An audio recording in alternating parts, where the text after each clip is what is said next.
Hi everyone, I hope you're all well.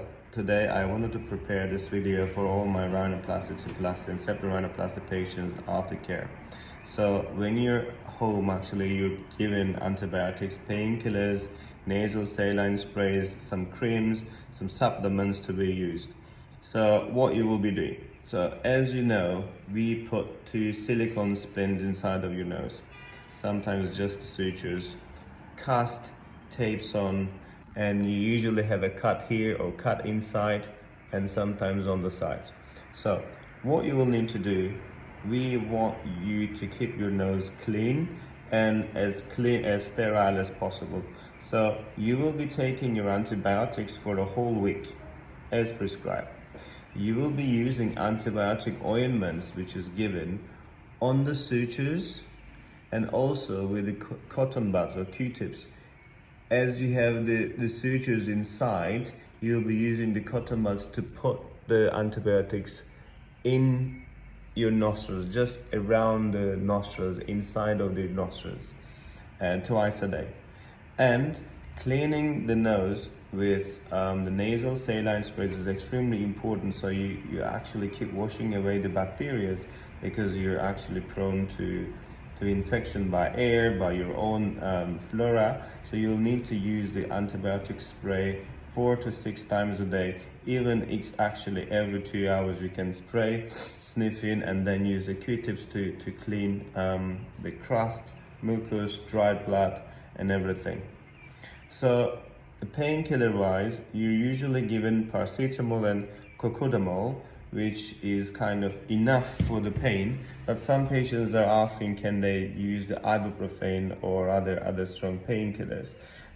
Usually the ibuprofen is not our preference because if there is a bit of minor bleeding, it can actually delay the clotting time.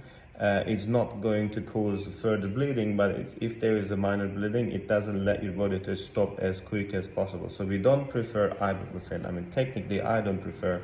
There might be some of the surgeons who doesn't mind, but I don't prefer the ibuprofen, so we prefer only cocodamol and paracetamol, which is kind of enough for the pain relief.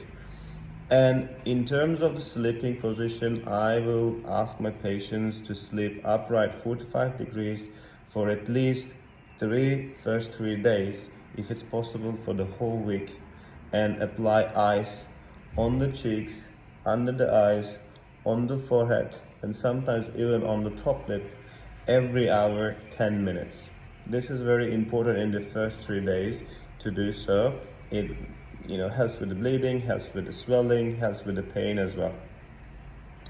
And so when the day 3 comes, the swelling starts to fade, and this is where we want you to start using the arnica tablets, bromelain tablets. We don't want you to use them in the first 3 days, but if the bruising is bad, you can actually start taking arnica and bromelain tablets after the day 3.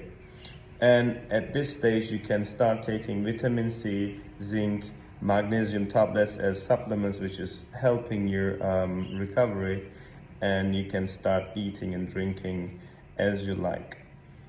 And day 7, as you know, you come here and we remove the cast and bandages, and then you still need to use your antibiotic ointments and the spraying even after the day 7, even after we remove the bandages and the cast, until your surgeon says. So usually we prefer them to be used, especially the nasal spray, for the whole month.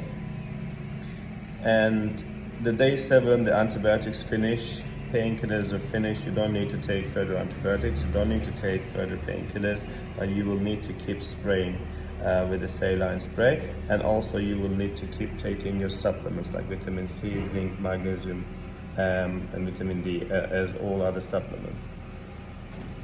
So yes, this is the kind of important points for your aftercare, especially in the first week, which is critical, and the rest we actually see every month anyway to explain according to the healing.